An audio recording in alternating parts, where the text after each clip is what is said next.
आइए निराला जी के द्वारा लिखित कविता अट नहीं रही को अभी हम लोग पढ़ेंगे और समझेंगे। तो अट नहीं रही कविता में निराला जी क्या कहना चाहते हैं कि फागुन की मादकता को कैसे प्रकट की गई है इस कविता में। कवि फागुन की सर्वव्यापक सुंदरता को अनेक संदर्भों में देखते हैं। जब मन प्रसन्न हो तो हर तरफ फागुन का ही सौंदर्य और उल्लास दिखाई पड़ता है।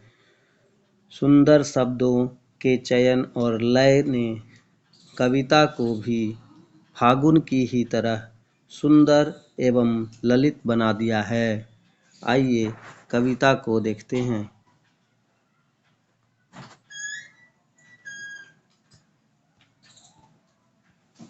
कविता है अट नहीं रही। अट नहीं रही है आभा फागुन की, तन सट नहीं रही है। कहीं सांस लेते हो घर घर भर देते हो, उड़ने को नभ में तुम पर पर कर देते हो। आँख हटाता हूँ तो हट नहीं रही, पत्तों से लदी डाल कहीं हरी कहीं लाल। कहीं पड़ी है उर्मे मंद गंध पुष्पमाल, पाट पाट शोभा श्री पट नहीं रही है। यह कविता कुछ इस प्रकार से इसके अर्थ हैं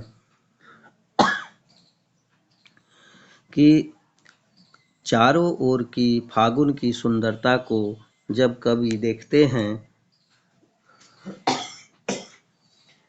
तब उन्हें ऐसा प्रतीत होता है कि चारों ओर की सुंदरता को वह अपनी आँखों में समेट नहीं पा रहे हैं। कहीं सांस लेते हो घर घर भर देते हो।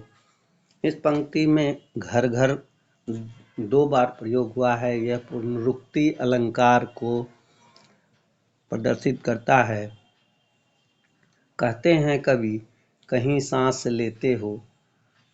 अगर इस सुंदर वातावरण में सांस लिया जा रहा है तो कवि महसूस करते हैं कि शरीर रूपी घर सुगंधित वातावरण से भर गया है।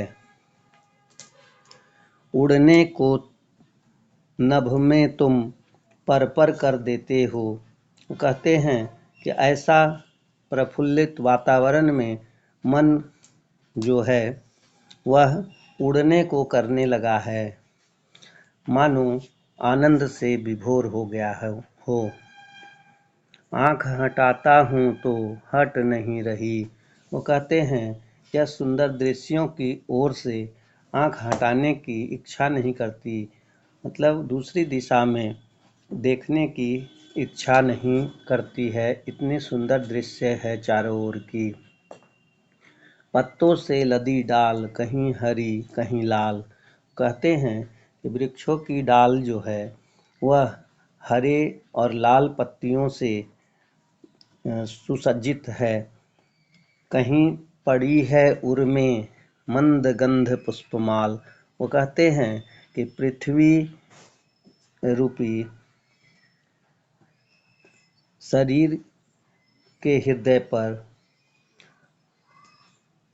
एक पुष्पों की माला की लड़ी दिखाई दे रही है, जिससे मंद मंद खुशबू आ रही है। और कहते हैं कवि कि पाट पाट शोभा श्री पट नहीं रही। इस धरा की सुंदरता ऐसी है मानो एक एक कोना सुशोभित हो रहा हो। उस ओर से ध्यान हटाने की इच्छा नहीं कर रही है। कवि निराला इस सुंदर चित्रण के माध्यम से प्रकृति की शोभा को व्यक्त करने की कोशिश की है। धन्यवाद।